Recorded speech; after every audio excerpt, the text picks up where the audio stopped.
Efendim NTV ekranlarında bambaşka sohbetlerde yine beraberiz. Hoş geldiniz, sefalar getirdiniz. Nasılsınız, iyi misiniz? Güzel geçen bir gün olduğunu diliyorum hepiniz adına. Şu an itibariyle beni dinliyor ya da izliyorsanız. Biz bugün birazcık sağlık konuşacağız. Birazcık güzel enerjilerle dolacağız. Soyadı gibi gezmeyi seven bıcır bıcır şahane bir oyuncu konuğumla mesleğinde çok kıymetli bir uzmanı ağırlıyor olacağım. Biraz farkındalık yaratacağız. Biraz unuttuklarımızı hatırlayacağız. Yine 35 dakika boyunca böyle güzel bir sohbet akışında beraber şöyle bir hayattan birazcık geriye alacağız kendimizi. Anton Çehov diyor ki, aşılmasına imkan olmayan hiçbir duvar yoktur. Ben de buna katılıyorum. Kesinlikle buna inanıyorum. Her şey insanın isteğine, hayaline, bilgisine ve gerçekten azmine bağlı. Şahane konuklarım var, daha önce de demiştim. Genel cerrahi uzmanı Profesör Doktor Bülent Çitgez ve oyuncu Özlem Gezgin konuğum. Hoş geldiniz. Hoş bulduk. Nasılsınız efendim? Nasılsınız? Çok teşekkür Hoş ederim. bulduk. Hoş geldin Hoş Gezgin bulduk. Özlem. Nasılsın? Teşekkür ederim siz. Sizi gördüm, daha iyi oldum. Gerçekten Ben de öyle. soyadın gibiymişsin. Çitlendik kızı. Sana böyle şey gibisin. Hani doğada böyle küçük küçük serçeler vardır, çok güzel sesleri vardır, miniciklerdir ve çok tatlıdırlar. Öyle bir his verdin bana bugün. Ya. Bahar'ı hatırlattın bana. Sosyal medya hesabına baktım Özlem. Gerçekten soyadın gibi gezmeyi seviyorsun. Nasıl başarıyorsun bir genç olarak? Bunu hemen sormak istedim Bülent Beyciğimle derin konulara girmeden önce. Tamam. Teşekkür ederim bu arada güzel benzetmeniz için öncelikle çok mutlu oldum. Ya ailede birinin soyadının hakkını vermesi gerekiyordu. Onu ben üstlendim galiba. Helal olsun. Seviyorum, çok seviyorum. Yani her şeyden önce mutlu olmayı görev edindim. Bunu da gezerek yaptım aslında. Hayatımın bir parçası oldu. Bir de benim köpeğim var. 8 yaşında oldu. 8 yıldır o da benimle her yere geziyor. Dışarı Evet. götürüyor musun? Her yere götürüyorum. Aferin. Ben Evet. bir tek bunu beceremedim. Evet, götürüyorum. Pasaportunu aldın. 8 pasaportu var. 8 mi Evet, pasaport? çünkü yani bu konuda çok dertliyim. Arkada böyle kimliğimizin arkasında 4 tane yer var ve o 4 yer sürekli doluyor. O yüzden pasaport yenilemek zorunda kalıyoruz. Tamam. Ama işte veterinerler de bana diyor ki kimse sizin kadar çıkarmadığı için hani bu aslında çok normal bir şey. Sadece siz de açtınız çünkü her yere götürüyorsunuz. Cinsi ne evladımızın? Maltese. Maltese. Evet. Ne yapıyor seninle birlikte? Nasıl oluyor yani? Ya valla çok uyumlu bir çocuk. Her yere geliyor. İtalya'da biz film çektik işte şimdi daha yeni. Evet, onu da onu götürdüm. konuşacağız. Evet. Ona orada çok uzun saatler yalnız kalmasın diye normalde kalmıyor çünkü bırakmıyorum ben alışkın değil. Orada bir dog sitter tuttuk. Bir tane oyun ablası oldu. Onunlaydı ben setteyken. Şimdi sizin nasıl hayvanlarla aranız var mı, dostlarınız böyle? Dört ayaklı dostlarınız. Evde baktığımız yok tabii ama insan sevmeyen, hayvan sevmeyen zaten insan sevemez. Evet. Bizim mesleğimiz icabı da insanları sevdiğimiz için hayvanları da bir o kadar seviyoruz. Ne güzel. Evet. Şimdi efendim sizinle meme sağlığı konuşacağız, meme Evet. kanseri konuşacağız. Burada bir farkındalık yaratacağız aslında. Genel cerrahi uzmanı olarak sizin alanınız meme ve endokrin hastalıkları değil mi? Bu Meme ve alan. endokrin cerrahisiyle ilgili daha çok Cerrahiniz çalışma bu yapıyorum. kapsamda. O zaman ben size hemen güncel bir rapor alayım. Meme kanseri oranı ne durumda son dönemde? Çünkü biz yükseldiğini biliyoruz sayıların. Ama müdahalenin ve aslında meme kanserinden korkmamamız gerektiği gibi yeni bir bilgiye de sahibiz. Bunu bir güncelleyelim mi önce? Şimdi sizin de bildiğiniz üzere Ekim ayında çeşitli platformlarda Evet. 8 kadında birinde görüldüğü söyleniyor. Ülkemize bakacak olursak bir sene önce yaklaşık olarak 30 bin hastaya yani yeni kadına yeni meme kanseri teşhisi kondu. Burada tabii en önemli şey hastalıktan korkmuyoruz da geç kalmaktan korkuyoruz. Çünkü biz biliyoruz ki meme kanserinde ne kadar erken yakalanabilirse, ne kadar erken teşhis konabilirse sağ kalım oranı da o kadar yüksek oluyor. Örneğin birinci evrede sağ kalım oranları %90'lara yaklaşırken evre büyüdükçe, hastalık ilerledikçe maalesef oranlar da düşüyor. Burada tabii erken evrenin bir diğer avantajı da daha minimal bir cerrahi yapılabiliyor. Birinci evreden kasıt 2 santimden küçük tümörler, işte uzak metastası veya koltuk altına yayılmayan tümörlerden bahsediyoruz. 2 santimden küçük olduğu zaman memenin bütünlüğü böylece daha kolay sağlanmış oluyor. Tabii. Daha küçük bir doku alınıyor. Daha minimal bir cerrahi yapılıyor. O yüzden de erken evrenin önemi büyük. Bir diğer aşamada ne kadar erken yakalanabilirse tedavi süreci de o kadar kısa sürüyor. Eğer bir de işte, tabii tipleri var. Nasıl ki insanlar mavi gözlü, yeşil gözlü, sarı saçlı, kahverengi gözlü.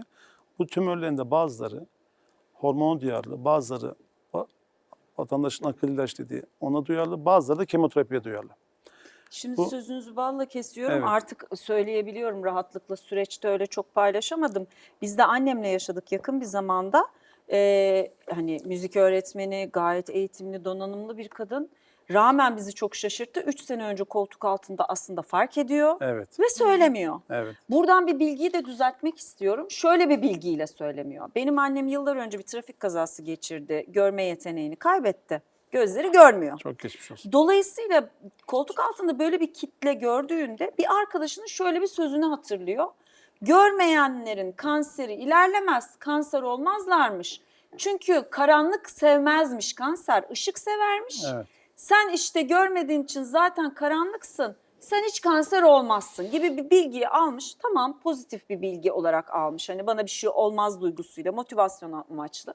Ama 3 sene önce koltuk altında kitleyi hissetmesine rağmen bize söylememiş. 3 senede kitle büyümüş. Biz 3 Evet. sene sonra artık bambaşka bir evresinde yakaladık meseleyi. Ve benim yani son bir senem nasıl geçti alttan neler yaşadım, ne inişler ne Tabii. çıkışlar. Bir Allah biliyor bir ben biliyorum. Ve şükür biz atlattık meme kanserini Zor bir annemde. süreç, evet. Çok zor bir süreçti. Canım Berinciğime buradan sevgiler. Hormon tedavisine hemen cevap verdi annem. Ve bütün kitle kayboldu. Evet. Müthiş bir hikaye. Bunu da bir umut ışığı olarak sizlere aslında söylemek istiyorum. Tabii ki herkes, çünkü neredeyse 4. evreydi biz yakaladığımızda. İlk zaman söyleseydi ne olurdu tabii size sormak istiyorum ama 4. evrede de böyle bir şey bir mucize sanırım. Şimdi 3 senedir sürmesi zaten hormon duyarlı olduğunu biraz da ön bir şey olarak, bize ön fikir olarak veriyor. Ha. Tabii. Eğer triple negatif dediğimiz agresif bir tümör tipi ise veya işte daha çok akıllı ilaca duyarlıysa onlar aslında o kadar beklemiyor. Daha dramatik sonuçlar ortaya çıkabiliyor. Ama hormon duyarlılar gerçekten hem tedaviye, cerrahi tedaviye hem de işte annenizde olduğu gibi sonradan o hormon kesici ilaçlarla Evet, radyoloji onkoloji arkadaşım Berrin burada da çok konuk Çok- etmiştim. Öyle bir çok müdahalede faydasını bulundu. görüyor. Evet. İkincisi de annenizde olduğu gibi çeşitli böyle rivayetler. Bu doğru değil mi? Değil, öyle bir şey yok tabii Tamam. ki. Yani görmeyen Evet. bireyler kanser olamaz diye bir cümleye biz güvenmiyoruz. Her bireyde olabilir. Evet. Öyle bir şey yok. İkincisi de insanlar kendine de yakıştıramıyor aslında. Belki anneniz fark etti, koltuk altına geldi. Bu yakıştırmama enerjisini ben seviyorum. Evet. Ama orada bir doktora da gitmek gerekiyor Mutlaka, yani. evet mutlaka. Memede koltuk altına ele bir kitle geldiğinde, belli bir yaşa da gelmişsek, her ne kadar gençlerde de görülse, genellikle orta yaş hastalığıdır. Mutlaka doktorumuza başvurup yaş grubuna göre ultrason, mamografi, MR yaptırıp gereğinde biyopsiyle adını koymamız gerekir. Evet. Bu noktada tabii size şunu da sormak istiyorum. Her gelen aslında genel cerrahi uzmanına bunu soruyorum. Fikirleriniz benim için bu anlamda önemli. Bir grup inanış var ki, insanın inandığı bir şey var ki, ya kanser olan hücreye dokunmasınlar, yayılır. Evet. Hiç öyle cerrahi müdahale biz almayalım. İşte tedavimize devam edelim ama ameliyat olmayalım. Bıçak Burayı değdi mi? evet, bıçak Bıçak. değmesin. Şöyle, Burayı bir toparlayalım mı? aslında şöyle belki de doğru bazı gerçeklik olabilir. Şöyle, eğer tümör bütünlüğü sağlam bir şekilde çıkarılsa bir sorun yok. Ama tümör ortadan kesse veya bir kısım bırakılırsa gerçekten iyi bir cerrahi yapılmadığı için daha kötü sonuçlar ortaya çıkabilir. Bugün için ben meme özelinde konuşuyorum. Belki de diğerlerinde de öyle olacak. Bugün için cerrahisiz bir tedavi yok. Bugün için. Ama yarın öbür gün özellikle neoadjuvan dediğimiz kemoterapi verip tümörün kaybolduğu tümörlerde belki de cerrahi yapılmayacak. Sadece o bölgeye bir radyoterapi verilecek veyahut işte o şekilde takip edilecek. Özel hasta gruplarında yapılabilir. O tartışılabilir. Yurt dışında bazı çalışmalar yapılıyor ama şu an için maalesef cerrahisiz bir tedavi yok. Ama uzun vadede meme kanserinin cerrahi olarak biteceğini ben kendi adıma düşünüyorum. Annenizde olduğu gibi hormon tedavisine cevap verilecekler belki onlarda bir cerrahi gerekecek ama diğer gruplarda kemoterapi ve akıllı ilaçlar bitip takip edileceğini tahmin ediyoruz yani. Kişiye özel tedavilerle böyle olacağını öngörüyoruz en azından. Bu iyi bir haber. Evet, iyi bir haber. Ama günün sonunda cerrahiden de korkmamak gerekiyor. Bazen de en büyük çözüm oluyor, değil mi? Bugün için böyle. Ama dediğiniz ve bütün uzmanların dediğinden şöyle bir payda geliyor bana hep. Kanser biricik bir hastalık. Herkeste başka tezahürü var. Tabii. Biçimi, ilerleyişi, sizin müdahale ettiğiniz zaman dilimi, ben şimdi annemde de birebir bunu yaşadığım için biz yani keşfettiğimiz noktada öyle bir rapor geldi ki ben hani vedalaşıyordum annemle. Annemin de durumu çok kötüydü. Fakat bir hormon tedavisiyle Evet. şükür döndük yani bayağı direkten döndük. Hastalık yok, hasta var aslında. Evet. Kişiye özel tedavileri o yüzden planlamak lazım. Bu tür hasta annenizde olduğu gibi bu hasta gruplarında multidisipliner dediğimiz Evet. radyoterapi, tıbbi onkoloji, nükleer tıp, genel cerrahi, patoloji bunların birlikte karar verip o hasta üzerine en olumlu sonuç neyse, en olumlu karar neyse o şekilde karar alınıp tedavisinin planlanması lazım. Çünkü her hastalık sadece meme kanseri için değil, diğer hastalıklar için de Her geçerli. hastalık, Her doğru. hastalık her insanda farklı seyredebiliyor. Bu genetik yapıya bağlı olabilir, ırksal yapıya bağlı olabilir. Bir sürü sebep var. Doğru. Canım Özlemcim, sevgili Timur Acar ve Müjde Uzman'la birlikte Hayalet Sevgili filmini çektiniz, Evet. değil mi? Evet. Şimdi ben tam tarihini bilmiyorum, senden bir öğrenmek istiyorum. Yapımcı Tuna Aydın, yönetmen Ali İlhan, Barış Yücedağ'ın senaryosu. Evet. Görüntü yönetmeni tabii İtalyan oldu İtalyan, diye evet. düşünüyorum. Dario. Nasıl bir deneyimdi? Neler yaşandı? Bize anlatır mısın lütfen Hayalet Sevgili? Tabii seve seve. Yani öncelikle İtalya'da çalışmak çok keyifliydi. Çünkü orada maksimum bir gün içinde 8 saat çalışabiliyoruz. Tabii bunun hem dezavantajları oldu bana öncelikle oyuncu olarak. Çünkü çok az take alabildik mesela böyle olduğu için. Yani sahne tekrarlarınızın sayısı az oldu. Evet ama yani belki bunun da bir avantajı olmuştur. Çünkü biz kaba kurguda şu an film ama işte izledik geldi. Bence müthiş çok bizden bir iş olmuş. Yani İtalya çok güzel bir resim vermiş. Yani Neden İtalya? neden Konu mu İtalya? yani konuyla mı Şöyle alakası? aslında 25 yaşında bir kızın bence şu an günümüz gençlerinin biraz istediği hani kaçıp gitmek ya biraz bunu anlatıyoruz. Kız bir gün işte seyahat ajantasında çalışıyor ve bir gün her şeyden bıkıyor. İşte aile baskısı, bir şeyleri elde edememek falan. Bir yıldır bir çocukla konuşuyor ve o İtalya'da yaşıyor. Ha. Aslında bir aşk peşine gidiyor ve her Çok şeye romantik. rest çekip gidiyor. Peki. Ailenin haberi yok. İşte oradaki ablayla olan çatışmaları falan izleyeceğiz. Sonra kız gidiyor. Oradaki o başına gelen bir serüven. Biraz İtalya'dan bahsedeyim. Biz bu arada Lobi Yapım yeni bir yapım şirketi.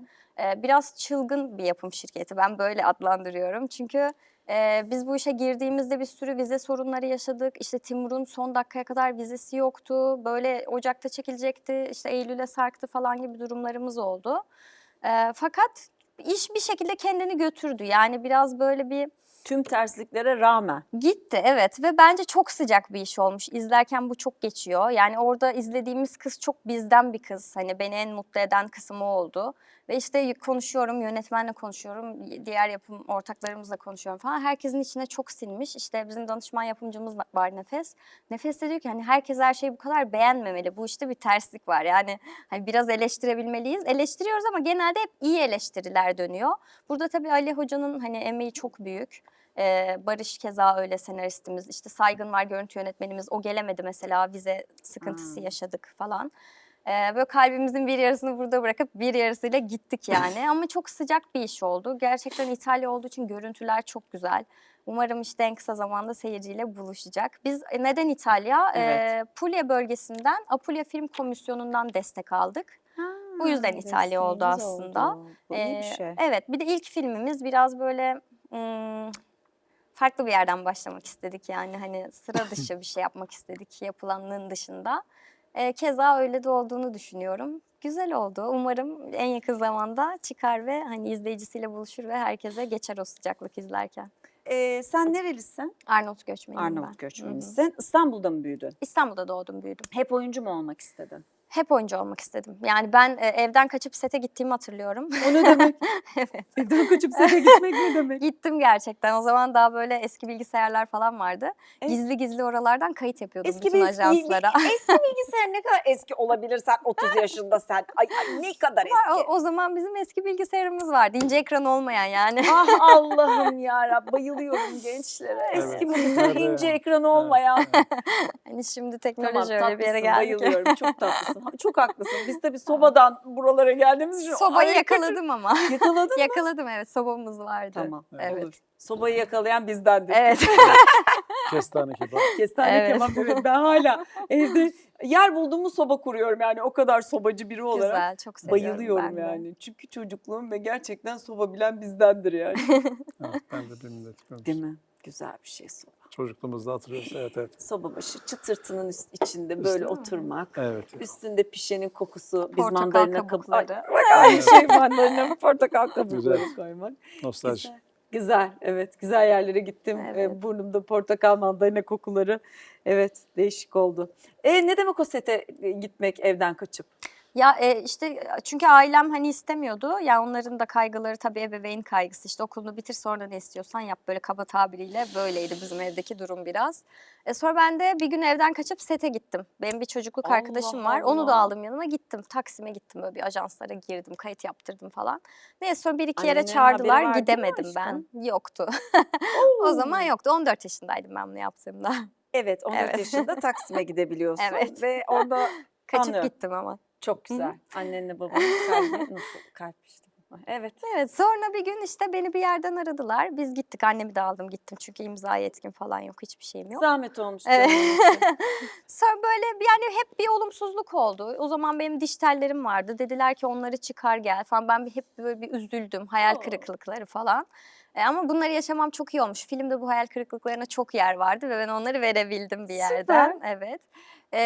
Sonra benim hikayem aslında Uçan Kuş TV'de başladı. Ben sunuculuk yapmaya başladım 16 yaşındayken. Bizim bir aile dostumuz Can abi tanıyordu. Onun yanına gittik. Sonra bana dedi ki işe başlamayı düşünmez misin? Gel burada sunuculuk yap. Dedim ki tabii ki isterim, çok isterim. Çünkü böyle hani ekran önü bir aşkım var, ölüyorum yani. Sonra işte ben lisedeyken stajyer olarak oraya sunucu olarak işe başladım orada.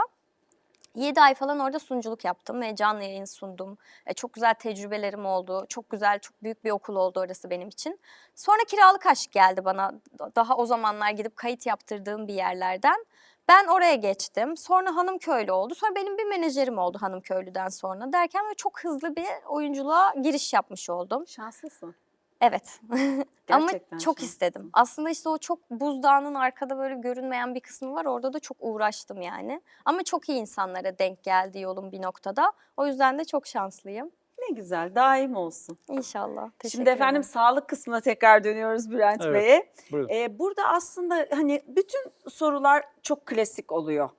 Meme kanseri dediğimizde sorduğumuz spesifik sorular var. Ben burada Bülent Beyciğim sizin uzman olarak özellikle nelerden konuşmak istediğiniz benim için daha kıymetli. Çünkü her uzmana aynı şeyi soruyorum. Kadınlar hangi yaşta mamografi Evet. çektirmeye başlamalı, ne sıklıkta yapmalı, erken tanıda ne oluyor ki biraz önce bahsettik.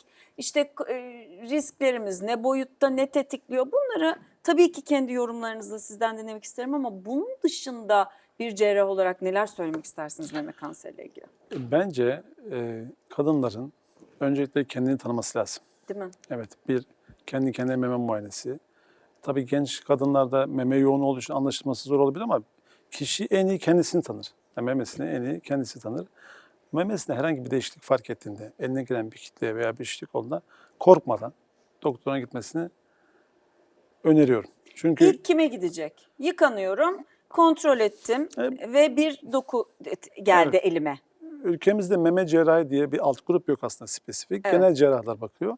Genel cerrahide de kendine bu işe adamış, bu işte uzmanlaşmış insanlar olduğu zaman ona da gidebilir ama ülkemizde tüm devlet hastanelerinde meme cerrahi polikliniği diye bir poliklinik var. Oraya gidebilirler. Tamam. Orada eğer varsa doktorun muayenesinden sonra şüpheli bir durum varsa bir radyolojik görüntüleme istenebilir. Hangi yaş grubunda demin bahsettiniz? 40 yaşına kadar bir risk faktörü yoksa ultrason yeterli. Ama ailede bir genetik yatkınlık varsa, siz de biliyorsunuz, duymuşsunuzdur.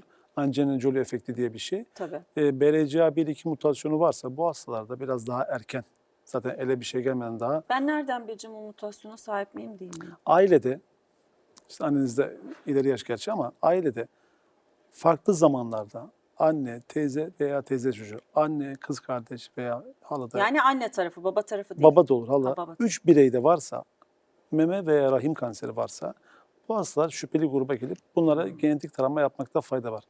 Zaten meme kanseri geçirmiş bir hastaya, meme kanseri tanısı alan bir hastaya genetik tarama yapmak lazım. Eğer onda mutasyon varsa kızında veya işte diğer aile bireylerine de yapılması öneriliyor. Ben genetik taramamı yaptırdım, orada çıktı benim meme kanseri yatkınlığım. Benim gibi Evet. olanlar ne yapacak? Eğer genetik, onların tabii çeşitli varyasyonları var ama Evet. BRCA1 ve 2 mutasyonundan bahsetmek gerekirse bu hasta grubunda eğer reprodüktif dönem dediğimiz, eğer çocuk istiyorsa, işte çocuk yapmak istiyorsa bu hastalara sıkı takipli 3 ayda bir ultrason ve 6 ayda bir meme MR'ı ekleyerek bu hastalarda sıkı bir takip yapılıp çocuk işini bitirdikten sonra rahim ve yumurtalıkları almasını öneriyoruz. Tamam. Bizim açımızdan da bugün için risk azaltıcı cerrahi dediğimiz her iki memenin içini boşaltıp her hastanın isteğine bağlı tabii eş zamanlı olarak redüksiyon dediğimiz, rekonstrüksiyon dediğimiz protez yapılabilir. İmplant, Ama protez. evet implant protez. Eğer hasta istemiyorsa tabii her iki memeyi aldırmak lazım. Bu riski hemen hemen %90 oranında azaltıyor. Ama her iki meme de alınsa, her iki protez yerine de konsa bunlar da yine de bir risk olduğu unutmamak lazım. Yine de Ne var artık meme? Şimdi biz göğüsle memeyi de birbirinden ayıralım bence. Meme göğüs dokusunun içindeki organ aslında. Evet. Dolayısıyla kanser hücrelerinin oluştuğu yer. Biz göğsümüze silikon ya da implant yapıyoruz. Meme dokusunu alıp. Dolayısıyla ben şimdi kanser olma ihtimali olan dokuyu aldım memeyi. Göğsüm Evet. kaldı, içine implant koydum. Niye hala risk altındayım ve bu sefer mamografi de çektiremeyeceğim? Ne Evet. yapıyorum? Bir portakal düşünün. Portakal kabuğunu düşünün. Meme dokusu o portakalın içindeki dilimler. Evet. Biz o dilimleri alıyoruz. Tamam. Dışarıda kabuk kaldı. duruyor. İçine işte protez veya balon dediğimiz işte protez veya silikonu koyuyoruz. Ama o meme kabuğunun işte portakal kabuğu yani Evet. memeciğin altında yine de minimal düzeyde veya koltuk altında minimal düzeyde bir doku kalıyor. Ne kadar hepsini alsak bile bir %5, %7, %10 Peki oranında biz implant bunlardan taksak gelişebilir. mamografi çektirmeye devam edebiliyor muyuz? Mamografi çektirmesek bile ultrason ve MR'la takip edilebilir. Yani böyle bir potansiyel varsa Evet. organı yerinden alıp yerine implant koyduk, memeyi yani. Riski azaltıyoruz. Riski azalttık ama gene de bir Bitmiyor. risk var. Evet, Bitmedi sıfırlanmıyor. ve ben gene 6 ayda bir kontrole devam ediyorum. Evet, bunu öneriyoruz. Ama doğum düşünüyorsam 3 ayda bir kontrole gidiyorum. Doğum düşünüyorsak, ben o yumurtalık ve rahim içinde o. Doğum düşünüyorsak sıkı takiple bir kadın doğum hocasını veya uzmanın nezaretinde sıkı takiple yumurtalık ve rahime bakmak lazım. Eğer doğum düşünmüyorsa o zaman yumurtalık ve rahimi almak lazım. Çünkü onlar biraz daha dramatik gidebiliyor. Ne diyeceksin? Niye derseniz eğer takip edilmiyorsa memede ele bir kitle geldiğinde yüzeyel olduğu için yine fark edilebiliyor. Ama rahim ve yumurtalık kanserlerinde batın boşluğu olduğu için ileri aşamaya geldiğinde maalesef Tabii fark tehlikeli. edilebiliyor. Daha ileri aşamada geliyor. Ama orada da simir testi bizi koruyor değil mi? Simir testi, ultrason, işte Ultrason. gereğinde MR'la yapılabiliyor. Tabii Ekim ayı meme kanseri farkındalık ayı biz hep programımızda da yer veriyoruz. O noktada ben de bir kadın olarak mesela mamografimi hep Ekim ayına denk getiriyorum mutlaka birine. Bir tanesini de Ekim ayının karşılığı olan 6 ay sonraki aya denk getiriyorum. O bize bir yol haritası çıkartıyor Evet. baktığınız zaman ne kadar önemli. Ve düşünüyorum şimdi kanser türlerine en çok konuşulan ve zihnimize oturan bu. Ekim ayı meme farkındalık ayı. Demek ki mamografi Ekim ayında. Ne kadar kıymetli bir Evet. şey aslında bu yapılanlar değil Çünkü mi? kadınlarda en sık görülen kanser meme kanseri. Evet. O yüzden çok kişi konuşuyor ve şöyle etrafınıza baktığınızda mutlaka birisinde bir meme kanseri oluyor. Pankreas kanseri veya mide kanseri olmasa bile mutlaka bir meme kanseri tanıdığınız oluyor. Evet, doğru söylüyorsunuz. O yüzden dikkatli olacağız. Aslında meselede hikaye şöyle bir yere geliyor meme kanseri söz konusu olduğunda. Aslında halledilebilir bir mesele. Evet. Ürkmememiz gerekiyor. Gerekli tedbirleri alırsak. Evet. Buradan bunu anlıyorum yani. Erken bütününde. teşhis çok önemli. Evet. Peki canım Özlemciğim, Marge Evet. kitabın Hı hı. 2022 yılında yayımlandı. Evet. Marge'den bahseder misin? Tabii. O da bir kadın hikayesi aslında. 46 yaşında bir kadının hayatını anlatıyor. Orada da bir kanser işledim ben hatta. Gerçek bir hikaye. Benim 2017'de böyle bir röportajım varmış. Bana sormuşlar bir gün kitap yazsanız ne yazmak istersiniz ya da işte bir film çekseniz diye. Ben de gerçek hayattan hani bir şey yapmak isterim demişim. Ve sonra 2022'de ben bu kitabı yazdım 21 ve... yaşında mı bunu söylüyorsun? Evet. Seni vallahi öpe parça. Çok tatlısın. Ve ben bu röportajımı unutmuşum. Üstüne yıllar geçmiş. Bir arkadaşım bana röportajı bulup Instagram'dan attı.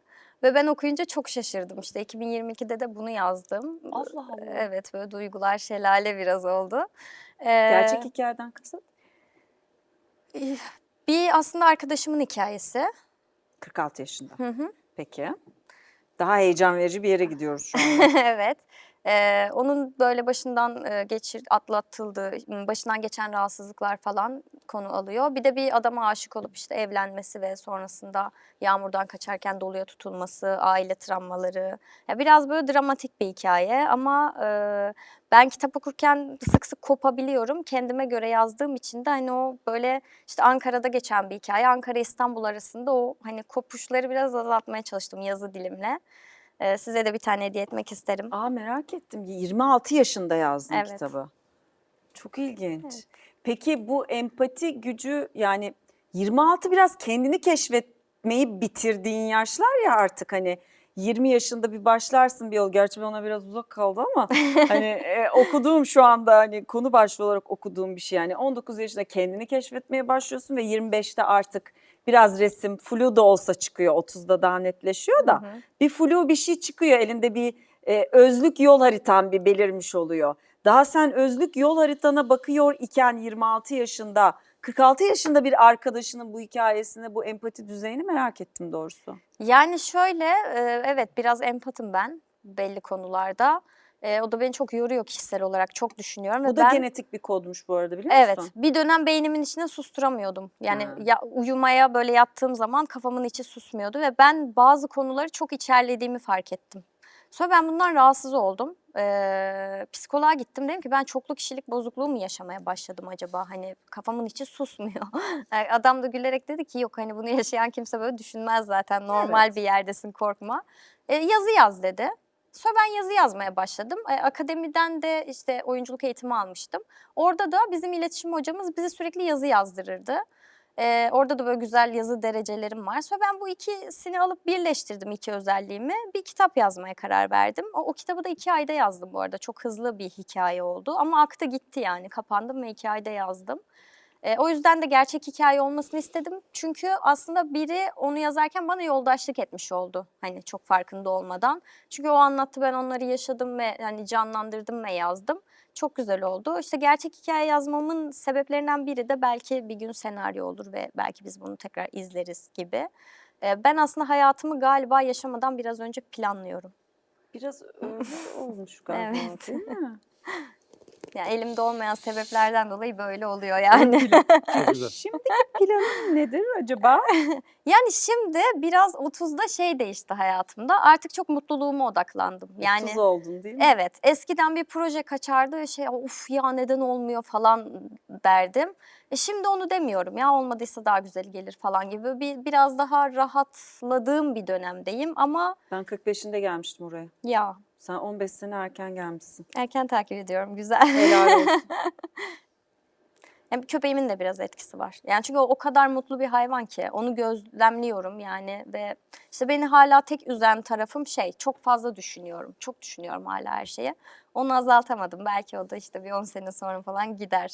Çok teşekkür ediyorum. Programın sonuna geldik. Geldik Ama mi çok gerçekten? faydalı bilgilerle geldik. çok güzel. Korkmamamız gerektiği, hakim olmamız gerektiği, tabii ki erken teşhisin hayat kurtardığı, kendimize iyi bakmamız gerektiği, çok düşünmenin de bence bazen faydalı olduğu ve seyahatin her şartta, her yol arkadaşıyla mümkün olduğunu tekrar hatırladığımız Evet. bir program oldu. Çok teşekkür ediyorum teşekkür geldiğiniz Biz için. teşekkür ederiz. Efendim, bir başka bambaşka sohbetlerde tekrar bir arada olacağız. Hoşçakalın.